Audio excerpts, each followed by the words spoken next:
police have arrested a teenager who they say confessed to beating a homeless man to death with a brick. WMAR 2 News' Jeff Hager has the details of this murder tonight. Jeff? Kelly, word on the street is that 19-year-old Dion Dixon was one of the worst, known to have even beaten his own mother. But now he's charged with murdering a homeless man. With no real place to call home, 67-year-old Randolph Cockrell slept on this porch on Oakmont Avenue Tuesday evening. I didn't know whether the person was still living or what.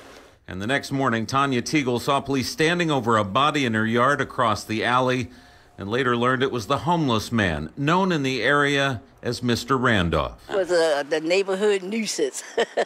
He used to mess with everybody, but you just ignore him and, you know, going about your way. Sometimes he joke with you, sometimes he arguing with you, but he was a fun person. Yeah.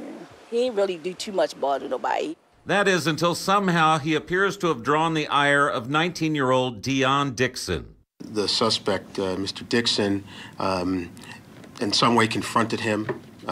We don't know what the motive was, but he began assaulting him, chased him, and ultimately beat him with a brick. About a mile from the crime scene, friends of the victim's family say Randolph's alcoholism landed him on the street. He would drink too much, get a little belligerent, but most times it was just because he was drunk, not because he wanted to harm anybody. He wasn't a very hurtful man. In fact, some say they had seen Randolph and Dixon together in recent days, laughing and hanging out together, which makes it all that much more disturbing that the teen could be capable of beating him to death with a brick. He walked around with a walk. He could barely walk, so he's not going to probably do anything to hurt anybody because, he's incapable to me.